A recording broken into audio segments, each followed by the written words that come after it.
You know that Trump was trolling again Trudeau with this. The great state of Canada is stunned as the finance minister resigns or was fired from her position by Governor Justin Trudeau. Her behavior was totally toxic and not at all conducive to making deals with Arch good. For the very unhappy citizens of Canada, she will not be missed. And then, after that, we had this speech that some say on December 16, 2024, just after Justin Trudeau made a mockery of Parliament by contemptuously dropping off his disastrous economic statement before screwing off like the monorail guy. You remember that episode from The Simpsons?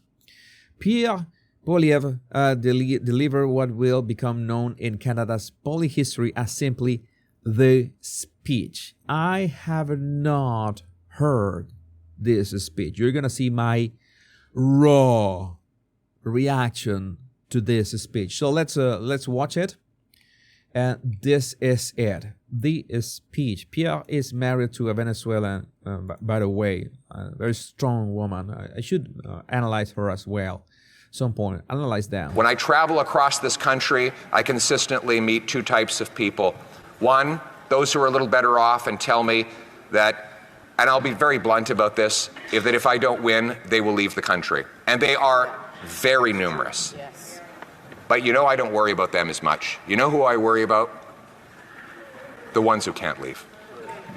The ones who don't know, and if I can just use very blunt language, who tell me, I don't know what the hell I'm going to do. I have no idea how I'm going to pay my way. That's right. I met a waitress at a restaurant not long ago, and she came up to me and she grabbed me by the hand and she said, "You have to win." And I said, "Oh, thank you. I appreciate your support." She said, No. It wasn't a compliment. You have to win. Yeah, this is the kind of things like we saw with Donald Trump. We knew that Donald Trump had to win. And you know that the people on the left saw us as you are the ranch, you're fanatics, you're MAGA, you're Trumpist. Call us whatever you want, but we literally know what is best for the country and the world. And I can understand, I can relate to this because being from a socialism ravaged country, I understand this feeling. And so many Canadians that I love with all my heart. I send my heart to Canada. They want this change. They want this change no matter what. And yes, that is the plea. And many people that can just leave Canada. That is nice. That is okay. You have the right. If you have the means, then you should be able to leave your country if you decide that. But what if you can't? What if this is your only hope? And then she told me her story. She told me that she was working one full-time job and two part-time jobs just to pay her bills as a single woman in her late 50s. And she was tired of working all the time. So she cut everything out of her budget, every creature comfort, everything she enjoyed about her life, she cut it out so that she could drop one of those part-time jobs. And then one morning, she woke up and she walked outside and her car was gone. And she called her insurance and they said they weren't going to cover the replacement value. So she had to take that job back because she simply cannot live her life without a car. Yeah, that happened to a friend of mine in Venezuela. It's like exactly the same story. Struggling, and you're struggling with two jobs, and these things happen to you in these countries, and the government will do nothing about you. The government is not only not going to save you, the government thrives on this chaos, thrives on this pain of people, and people get depressed. People think that there's nothing that we can do about that. What can we do besides voting? And still in your countries, you have the opportunity to vote. I already made it very clear that in Venezuela, vote is something that, let's say what happens on January 10th, but I'm not holding my breath. I am not holding my breath. You still have the opportunity, but I can understand that in so many countries you have been let down so many times by so many politicians that you don't know if you're actually going to vote next time. But it's important that you make sure to exert your right to vote. Now you can bet your bottom dollar the guy who stole the car, he was probably out on bail. This was not his first job. That's right.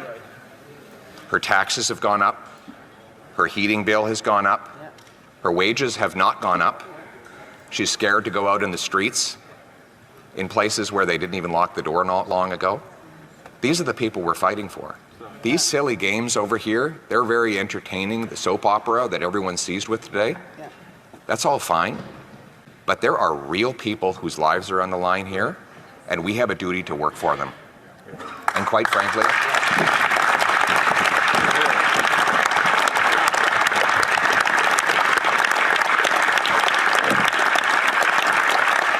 this woman doesn't see me as or any of us as any kind of savior. They see us all as a last hope. In fact, she doesn't want to be saved.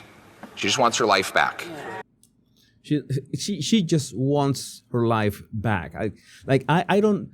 It's the way that it's not like I want you to solve my problems. I could solve them myself if only you got our country back.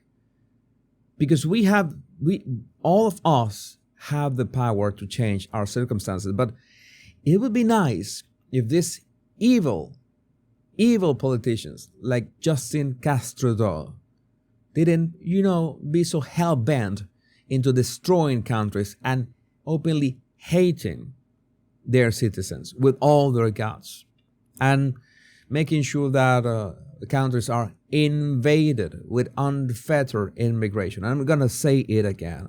That is part of the plan. That is by design. Keir Starmer from the UK said it himself. I don't know what was he on, but he revealed the whole scheme. Oh, this is not working. No, it's working. It was by design. It was planned like 20 years ago. Because what? Because that gives you power. Because that's how you can exert power over the people. But it's evil. It's evil because you make your citizens' lives miserable. A hell on earth. Exactly. She was taking care of herself just fine before her tax, her heat, her grocery bill went through the roof and her car went missing. She was doing just fine. She was doing everything right. Met another guy at the Labrat Brewery a few days ago, and you can watch the video of me talking with him. He walked up to me and he said, I have 3 jobs and I can't make it. We're renting. We have no hope. We've given up on ever owning a home. We're renting. We can barely make it. And he said to me, I feel ashamed when I talk to my kids because they ask me why I'm never around and why we can never have a house. That is something that is really disheartening, and it's you have to work so much, and your family can't even see you, and you cannot have even time to spend with your family, with your kids. That is the worst. That's how you destroy societies from within. This is just plain evil. And I feel like a failure. But he didn't fail. He has been failed. That's right. He has been robbed of the promise of Canada. It was a very simple promise, that if you worked hard, you got a good life. Now, it wasn't fancy or extravagant, but you got a house with a yard where you could have kids playing safely, and you could have a nice dog that you could afford to feed along with the kids, and your kids could play safely in the streets. That was the promise. Now, politicians break promises all the time. But you know what was bad about this promise?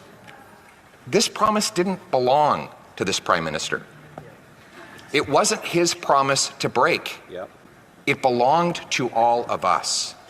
And our purpose is to bring home that promise for that young man, that young father, and that older female worker so that they can once again take back control of their lives, live in a safe country, where their hard work earns them a good wage, where their rent and their food is affordable.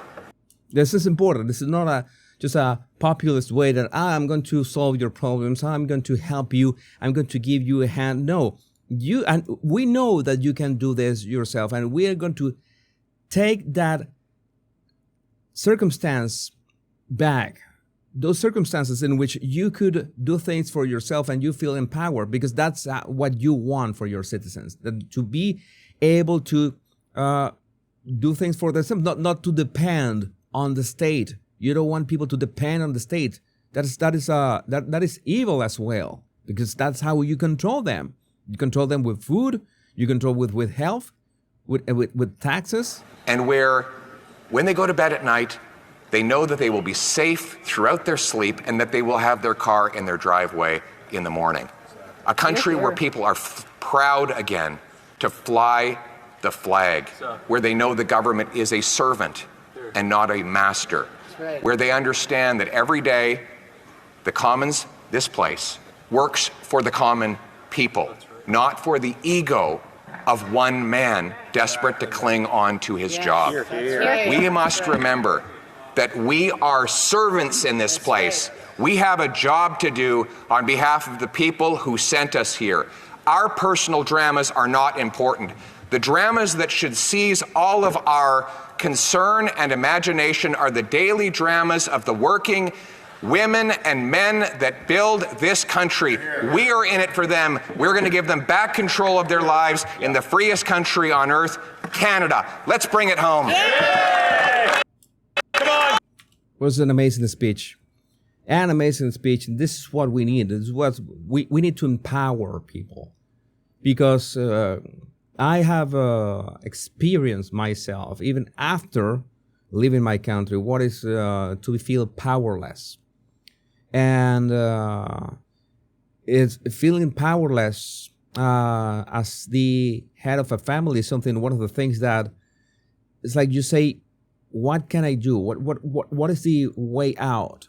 Something I certainly don't want anybody to go through the gun to the head moment that I had to go through, because it's not necessary. We're talking about countries that are wealthy, are rich, that have all the resources, and these resources have been squandered for what?